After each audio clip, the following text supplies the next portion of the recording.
welcome to Purple RX, my channel for you to help you clarify and navigate this vast healthcare wellness world that is all around us and that's going on. My name is Renata, your friendly and hopefully resourceful PharmD. I just am developing this channel for you guys. And to start it off, I was going to start by telling you this is what you need to do. But let's get to the nitty gritty. I am actually not just a PharmD. I am a patient myself. And before I officially got my degree, I actually had to have a kidney transplant. Yes, a lot of people say I don't look like it. When I had the disease, a lot of people said I didn't look like it. When I was going through, everybody's like, you don't look sick. But there's not always a look to what sickness is. There is at times you can see symptoms within the person, but there's not always a look. And I hope that my story and what I've gone through will help each and every one of you out there that see that you're not alone. Somebody's always going through something. There's always something that somebody has to deal with. And these are just transitions and a part of life. And they shouldn't send us back, set us back, keep us stuck, or change the trajectory in which we're going, unless it's a trajectory in a good way.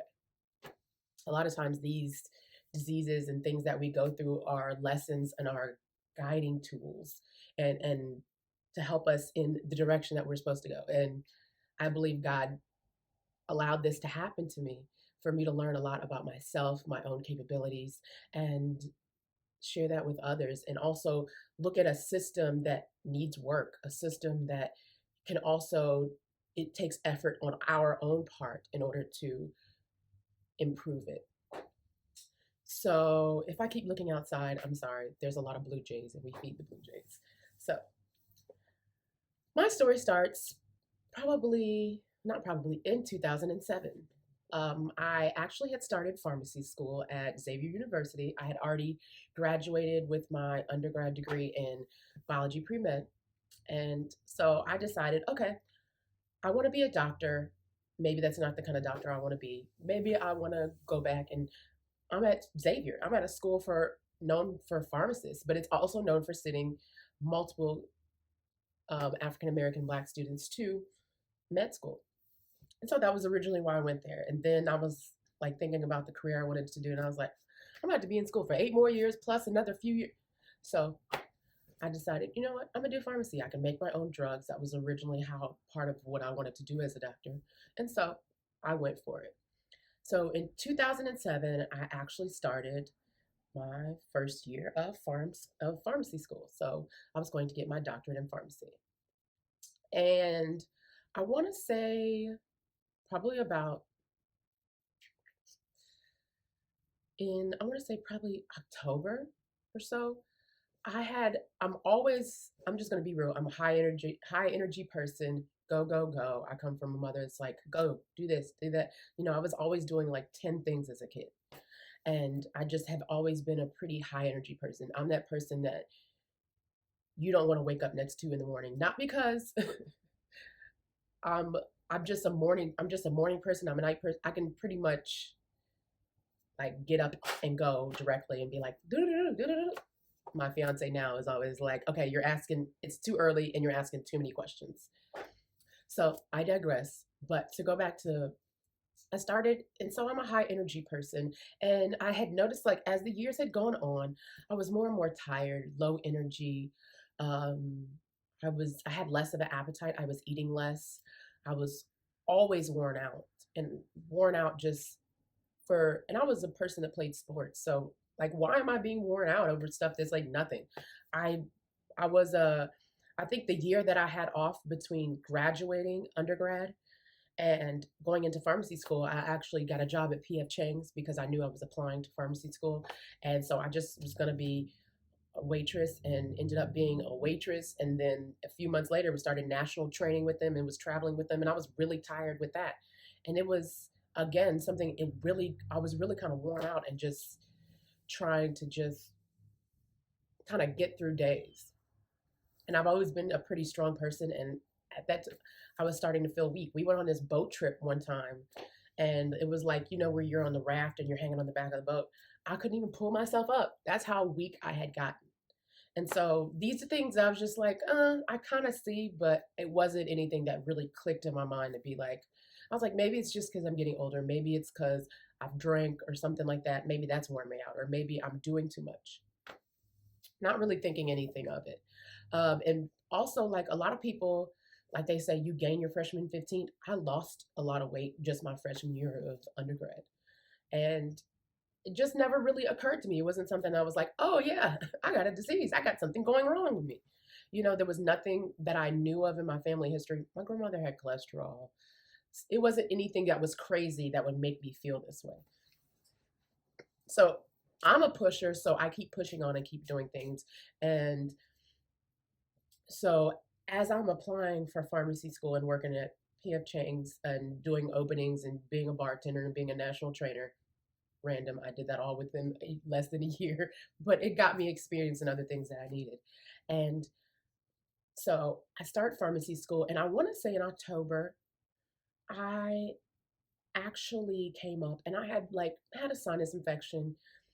I didn't have a lot of insurance. I had school insurance, so I didn't really have kind of, a lot of money to just be buying all this medication. So I had a sinus infection, but I didn't think it was a sinus infection. I just thought, my sinuses were acting up. And so I didn't think it was quite an infection. Well, let me correct that. Didn't know it was quite a sinus infection, but I had sinuses were acting up. I was really congested. So I was like, okay, it's probably a sinus infection, but I'm not quite sure. It could just be my sinuses acting up. I was kind of tired of taking antibiotics. I seemed like I had been taking antibiotics every year since I was like younger, because I had always had some kind of sinus infection or something going on. And so I actually decided, I think it took about a week and a half or so. I was like, okay, this is not going away. So this is an infection. So I went to the school infirmary, whatever you want to call it, the school clinic.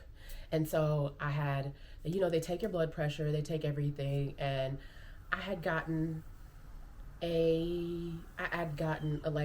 sinus pills. Actually, I don't even think they took my blood pressure. They just had an appointment, or they took my blood pressure actually, and they just went through the whole basics and gave me a sinus med. So I took the sinus med, and everything was cool. And then about a week later, I think I was walking to class doing some kind of, I couldn't remember exactly what I was doing, but I was walking on campus, and I was like, why are my calves why do I have shin splints? I'm like, I walk all the time. Why do I all of a sudden have shin splints?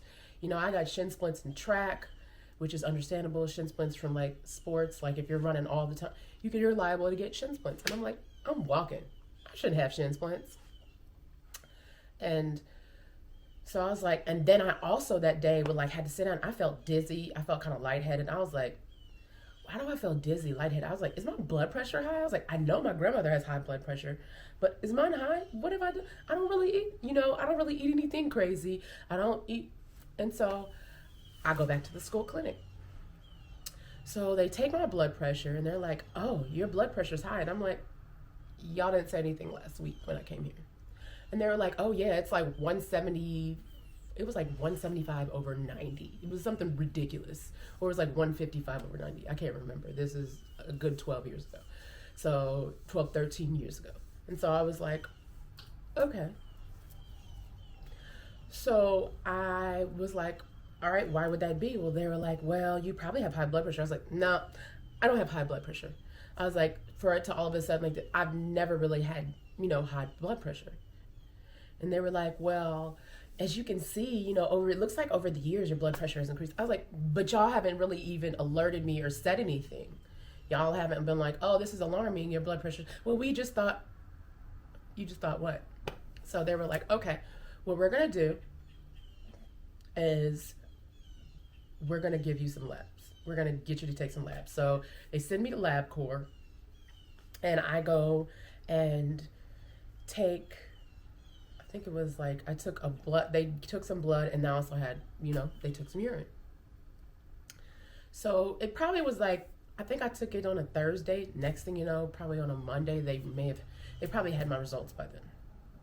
Whereas a few days later, they were like, come in, we'd like to discuss your results. And I'm like, discuss?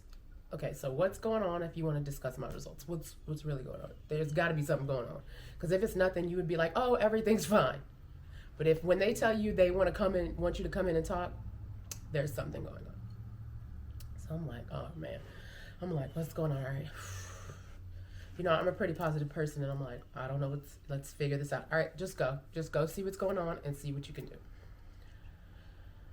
So I go and they talk to me and they tell me everything. And actually, I think I got the labs myself. They sent me the labs too. No. They went in, they wanted to discuss. And they were like, hey, you've had high blood pressure for these past, like, it was the past few years, because I got like physicals. And so for those past few years, I had a increased blood pressure. And then they were like, well, we also found that there was protein in your urine, sign of kidney disease, blood in your urine, but it's not the only sign of kidney disease. Protein in your urine, blood in your urine. There was also I think it was a little physical blood in my urine. And so there was also, I don't even know if they got a creatinine. I don't think they got any of that. And they were like, we think you need to go see a cardiologist. We think, you're having an issue with your heart and it's major kidney failure. I'm like, hold up.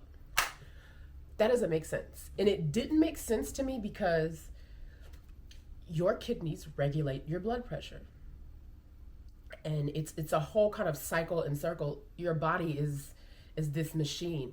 And so your kidney, yes, it can help regulate your blood pressure. So if there's something wrong with your kidney, your blood pressure can go up or your blood pressure can go really low. And so that was my kidney signaling. But they're over here like, no, we think you have, high blood pressure, which is messed with. I'm like, hold up. I was like, that doesn't seem right. I can see where you're saying that at, but this is telling me that I've had kidney failure, because it's not like I've got kidney failure and there's something else going on. It's not a heart condition, because there is no other heart condition. I know I had maybe a murmur. I think I had a heart murmur, because I went to my aunt, who's a cardiologist, a couple years ago, and I was like, I worked for her for like a whole summer. We did an EKG. They took my blood pressure. They looked at all that, and they were like, oh, your blood pressure may be a little high. And that was probably maybe 3 years before. And so I was like, no, because I was like, my blood pressure has never been this high. It's never been 150/90. That's ridiculous. I was like, it's never been this high. It's never, I was like, it's slowly going up. It's not like it's just gone up and all of a sudden my kidneys are going to just really fail. And they were like, well, we think we need more. And so they're over here. We're going to make an appointment for a cardiologist, And I was like, I'm not going to go. Like, I was literally on the phone like, yeah, I'm not going to go. Give me a record. Give me a copy of all my labs. Like, I was like irritated. I was like, y'all don't want to listen to me. And these are my own people. Y'all don't want to listen to me. And y'all want to tell me what's going on with me. Y'all are professionals. Y'all are nurse practitioners and all that. But y'all are reading this the wrong way. Y'all need to turn this around. So if my kidneys are failing right now, let's go to a nephrologist first. Because I was like, no, I need to go to a nephrologist. Let me go to a nephrologist, then go to a cardiologist. Because if I got blood in my urine and I've got albumin, I've got all of this in my urine and protein, which are signs and indications of your kidneys failing, and there's a situation with your kidneys, I want to take care of what's failing first. Then he can regulate my blood pressure, give me blood pressure. But a nephrologist can do all that and then send me to the cardiologist, who's right next to him, and say, let's look at your heart. But they were like, oh no, I was like, listen here. Like, I had to fight these people. Be like, give me my information, please. Just give me my lab. No, give me my labs. And I'm going to go see for myself. So my aunt, who's a cardiologist, I was like, I took the labs and I was like, they're like, no, you're going to go to a cardiologist. And I was like, no, I'm not. You can make that appointment, but I'm not going to go. And I think I was like, I need a referral for a nephrologist. That's what I was fighting about. And they were like, no, we're going to refer you to a cardiologist. I was like, okay, you know what? I'm done. And I was like, you're not going to refer me. That's a waste of time. It was a waste of time for me to go to a cardiologist to tell me I need to go to a nephrologist. Like, that was a waste of time. So I'm mad. I'm fighting with these people because I'm like, y'all are trying to send me through the wrong direction. Y'all are trying to make me do. It was kind of like a misstep, because if something is going wrong in one part, let's take care of the part that's going wrong, then go back and fix if there's something else that's affecting it. But there was something that's failing right now, so let's go with the organ that's failing, then I can get to the cardiologist, because it's not failing. If it's my heart that's making my what's called fail, first let me take care of the failing kidney, then we can go back and check what's going on with the cardiologist. That was just my thought. I was like, still, wouldn't I go to a nephrologist first? They were like, no, we're gonna send you. So I'm like, I'm not dealing with these people. I don't want to deal, because these people are talking crazy. They're not making any sense to me for what I need at this moment. If you see all this going on with my kidney, why are we having this conversation about I need to go to your cardiologist? So forget that. Okay, fine. You don't want to refer me? Okay, I'm gonna handle this myself. So I was like, my aunt's a cardiologist. I bet you she's gonna send me to a nephrologist once she gets these labs. Boom. So I go to my job. This is like my one day off. It's like, I think it's like during the week, it was my one day off. I don't think I had any classes. I had no work. It was even a Saturday. I ended up getting the paperwork because I had to go to LabCorp myself because they tried to deny me. So I went to LabCorp, got all my information, and went to a fax machine, and I said, hey, auntie, they're trying to tell me I need to go to a cardiologist, and I really think I need to go to a nephrologist. And I was like, I'm having these, they're saying, this, that, and this, but I'm just going to send you the labs. I'm going to send you the labs. And this is my mom's side of the family, and the side of the family that the kidney issue is on, which you'll find out later. Anyway, so I send it to her. I fax it to her. In a few minutes, I don't even make it to my car. I walk from my job. I don't even make it to my car. And they're like, my aunt's like, she calls me and she's like, Renata, you got acute kidney failure. Oh no. I was like, hold up. Wait. Okay, this is a bit intense. Okay. She was like, you need to go to a nephrologist. You need to go to emergency. You need to go somewhere now. So that same day, my aunt, who's a cardiologist, is like, we know somebody. There was a doctor that they knew in New Orleans, and that doctor had a practice on like Poland Avenue in the Lower Ninth. And the hurricane had hit, and basically after that, he had the practice for years. He was an older gentleman, probably like, I'm not going to even say it because I don't really know. It was probably 60s, 50s. I don't know how old he was at that point. But he had a practice, and he just decided, no, he had moved his family and his whole practice, I think, to Atlanta. But a nurse practitioner who had worked with him was still there in New Orleans. So she was actually working in the emergency department at Tulane. I want to say it was Tulane, at Tulane. So they called the doctor. He calls his nurse practitioner. His nurse practitioner basically gets me in that day to the emergency room, because mom's like, no, you need to go today, right now. So I don't even know if it was that day. It was the next day. I think the next day she was working. That day she wasn't working, but the next day or so, I think she was working. And so I go over there. I tell him I'm looking for so and so, and so because it's an emergency, but because it's the way it was done, and I knew her, it helps knowing people. I knew her, so she basically kind of took me to the emergency area, but there was this like private back room that she took me to. Partly because so to not get in the traffic of the emergency stuff. So she sees me. They hook me up. They put me up with fluids. And I think she was a PA. I want to say she was a physician's assistant or a nurse practitioner. She was one of those, I think, something like that. Or she was, because she wasn't just like, a RN. She was something more. She was a nurse. So what she basically did is put me back, and they hooked me up. They asked me to pee in a cup. They asked me to, they took some blood. She had somebody come back there and take some blood, and they gave me some fluids, and they just, they kind of sat me in the back room and monitored some stuff. And it was no real, since it was Tulane, I want to say it was Tulane or Turo. It was one of those hospitals. It was like Tulane or Tularo. So a lot of they come and see me, they examine, and they were like, they asked me questions. They were like, well, have you had any infections or anything in recently? And I was like, well, I did have a sinus infection. And I was like, it did take me a little while. It took me about a week, week and a half, and I took too long to actually get it treated. And so they were like, well, if you have an infection in your body and you don't get it treated quick enough, those can go to your other organs. It can go to your heart. It can go to your kidneys.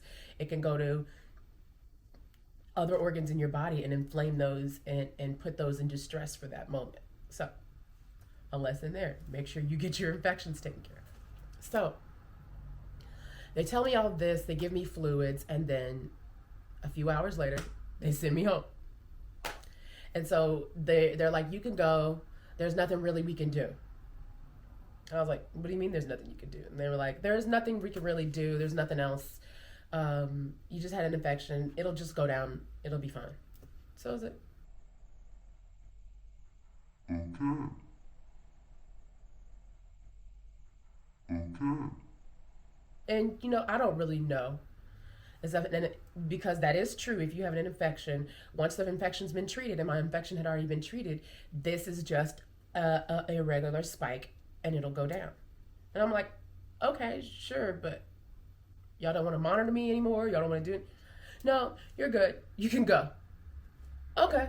So I'm like, So the nurse practitioner who basically got me in was like, that ain't right. Something's not right. She was like, you know what?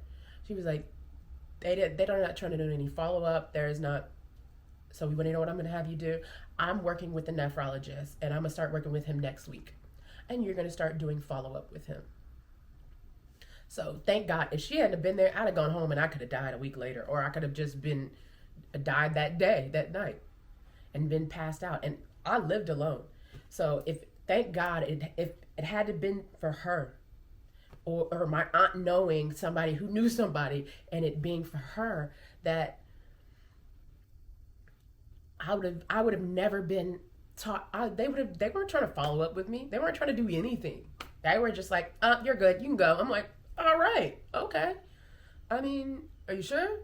What? And so, I'm fresh in pharmacy school, so I know some things, but I didn't know how that trajectory was going to go. It didn't seem right to me, but she basically came up and was like, you're following up with my nephrologist.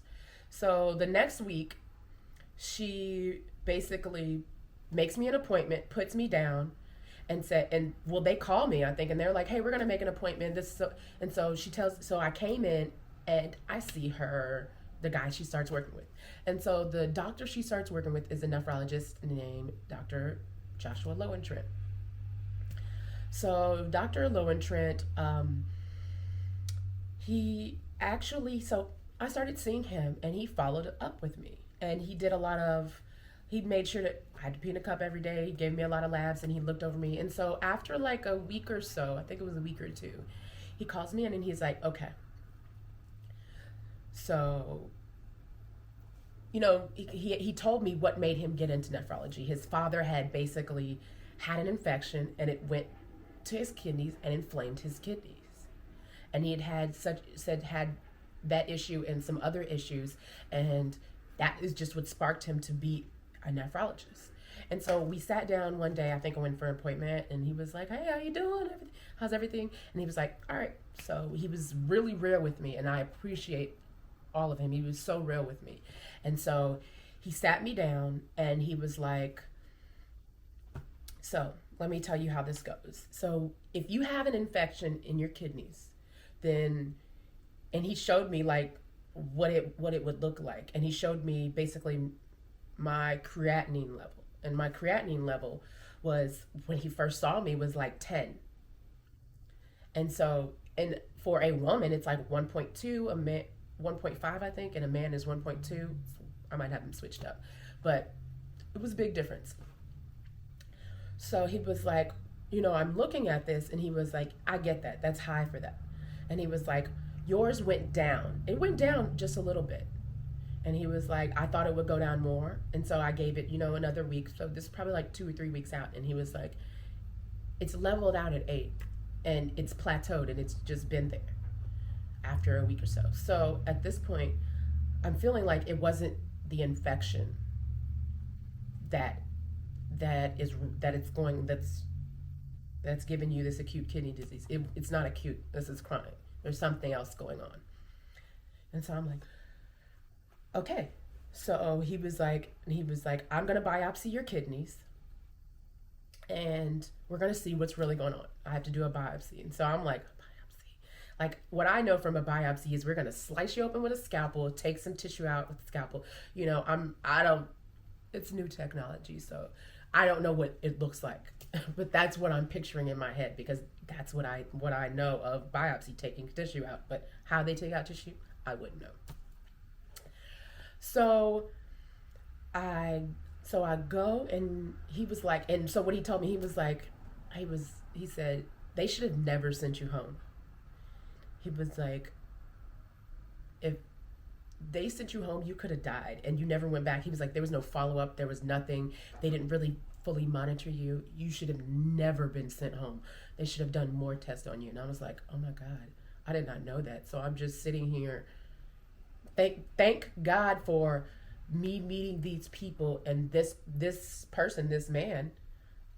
I'm not saying he's my savior, but somebody that was actually caring and considerate to really think and really look and to follow me up. And he doesn't really know me, but he does work at Tulane Hospital as a nephrologist. So I he I think it was probably that had to be like October. All these things happened. September, into September, onto October. Actually, October, November. In that back, it did start in October, so October to November.